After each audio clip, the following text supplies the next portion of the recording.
Next, we're going to talk a little bit about some of the possible consequences of being on academic probation. We're going to talk a little bit more about this in just a minute, but one of the consequences is loss of or potential loss of financial aid. Another consequence is that it doesn't look good on your transcript. So at the end of every semester, your academic standing is posted to your transcript, and your standing will say good, it'll say probation, or what we don't want to happen is suspension. So what we want to try to do is get back into good standing as quickly as possible so you don't have multiple semesters of being on probation. Now, one semester on probation isn't going to be the end of everything. And that's the thing I want to really stress to you guys is that one semester, if you can turn it around from here on out, then it looks good because it shows that you have perseverance, that you can push through challenging times, that you understand how to recover whenever you face difficult things. But really now is the opportunity to do that. So really push forward and try to avoid it being multiple semesters on your transcript as probation or suspension. Next is that some organizations, such as sorority and fraternity life and other organizations, require you to maintain a certain GPA. Another consequence is that if you have to drop classes or if you don't pass classes, then it sets you back in your curriculum and it may take you longer to graduate. And some degree programs have specific GPA requirements that won't allow you to continue in the program if you don't maintain a certain GPA. For example, education requires you to have a 2.7 GPA before you can take any education classes. For nursing, you have to have at least a 3.0 to only just apply to the nursing program. So that can definitely have damaging effects on applying to certain programs like nursing or even pre-professional programs like medicine, physical therapy, and things like that. So now we're going to go into a little bit more depth about the possible the financial aid consequences. We'll talk a little bit about retention requirements for each type of financial aid. So just an overview, we're going to cover federal financial aid, which includes your Pell Grants, your loans, and things of that nature. We'll talk about TOPS, and then we'll talk about other scholarships. So let's start off first by talking about federal financial aid. So federal financial aid includes things like your Pell Grant. It includes your loans, such as subsidized and unsubsidized. And there are others as well that fall into that category of federal financial aid. So in order to maintain your federal financial aid, so your grants, your loans, things like that, you must maintain what's known as satisfactory academic progress, or SAP, SAP for short. SAP is reviewed at the end of each semester. So every semester they're going to take a look at, are you making progress? Are you making SAP? So if you don't meet the SAP requirements, students are given 1 semester warning for first-time students, for first-time freshmen. So if you got a SAP warning, that means that you're not making satisfactory academic progress. And if you don't meet those requirements by the end of this next semester, then you could potentially move from SAP warning, which you only get 1 warning. I mean, you only get 1 semester, only the first semester. If you don't meet that, then you would move into SAP suspension.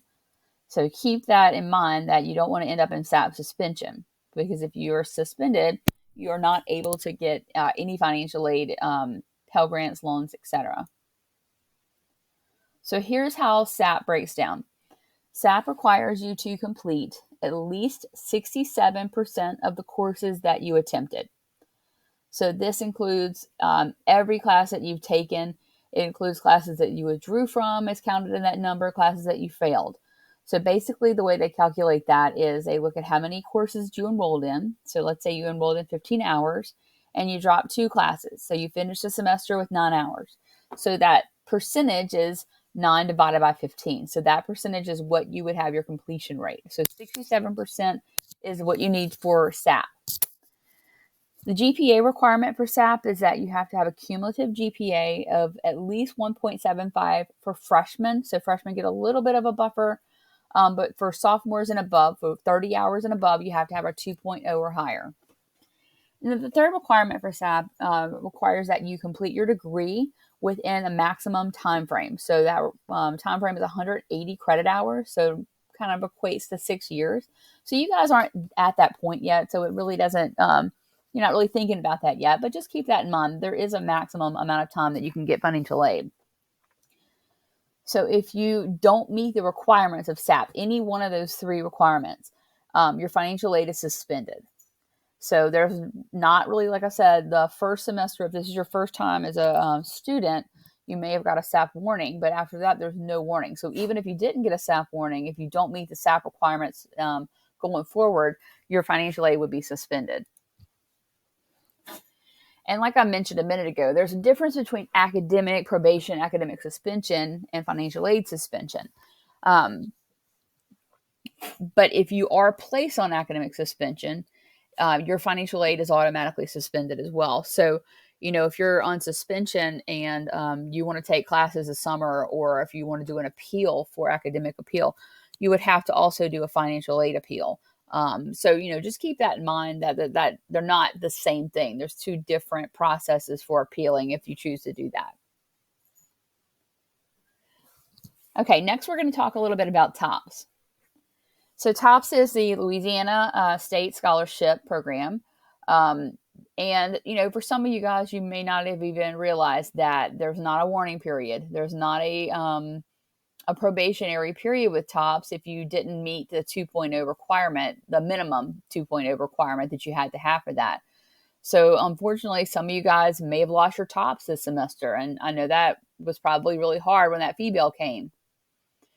But if you lost your TOPS because of the GPA requirement, there may be an opportunity to get it back. But let's look at the TOPS renewal retention requirements so that we make sure that you understand everything. Okay, so there are several components of renewal with TOPS for retention requirements. The first is that you have to maintain continuous full-time enrollment every semester. So you can't take a semester off. You can't decide, well, I'm just going to take half-time this semester because I did so poorly last semester. So if you are not enrolled in full-time classes, you need to talk to your advisor now. You can't add any regular classes right now, but, you may want to have a conversation with them just to make sure that you understand that that's a main requirement with TOPS. Another big requirement with TOPS is that you have to complete 24 hours each academic year. The academic year is defined as fall, spring, and summer. So that's not counting classes that you took in dual enrollment. That's not counting any classes that you earned credit through CLEP or AP. That's only counting classes you enrolled in at Southeastern and through that year completed. So 24 hours. And so fall, spring, and then if you don't meet that 24 hours by the end of spring, you can take summer classes. However, TOPS doesn't cover summer, so that would be out of pocket. You have to maintain what they call a steady academic progress, which is 2.0 or higher GPA.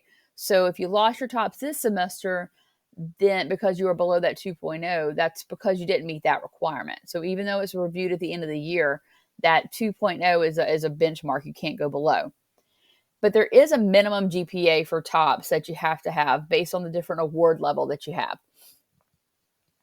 So there's 3 award levels with TOPS. The most basic award level is the Opportunity Award. So this is your traditional award for TOPS. So the GPA requirement for that is a 2.3 for first-year students. So between 24 and 47 hours. So remember with TOPS, you got to get to 24 by the end of the year. So by the end of this year, you need to have a 2.3 GPA, cumulative GPA. Every year after that, after 47 hours, so that's after you reach your second year, you have to have a 2.5 or higher every year. So for the top 2 levels of TOPS, the Performance and Honors Award, the GPA requirement for that is a 3.0. So that's the GPA that you would have to have for that level of award. So failure to meet the GPA requirements, like if you lost your TOPS this semester because you didn't meet the GPA requirements, then your award has been suspended, or your award would be suspended. So if it's suspended, you have a little bit of time to regain it. But you have to do it within 4 semesters. After that point, it's going to be canceled. So if you don't get that GPA up to the 2.3, 2.5, whatever the GPA requirement is, then you'll have it canceled. But you have a little bit of time, so you still can get it back at this point, potentially, bearing that you didn't, that you still are meeting the other requirements, such as this one. So if you don't meet the 24-hour requirement, so if you don't complete 24 hours between fall and spring and summer, or if you don't enroll full time, your TOPS award is canceled. And when I say canceled, that means you can't get it back. There's no opportunity to get it back unless there are extenuating circumstances that you present to an appeal. So all appeals with TOPS is going to go through the Louisiana Office for Financial Aid. It's LOSFA. So their office is who determines your eligibility for TOPS and your eligibility to continue with TOPS. So you would have to reach out to their office if you were going to do an appeal, and you could just do a search online for TOPS exception form. But again, it has to be extenuating circumstances, and documentation has to be available and provided. Okay, next we're going to talk a little bit about the Southeastern scholarships. So I'm really only talking about the scholarships that are the priority and the honor scholarships. If you have other scholarships that are private scholarships or just ones that are not under this umbrella, then you'll want to make sure that you understand what those retention requirements are. If it's possible to get them back if you lost them, or what you need to do to make sure you keep them.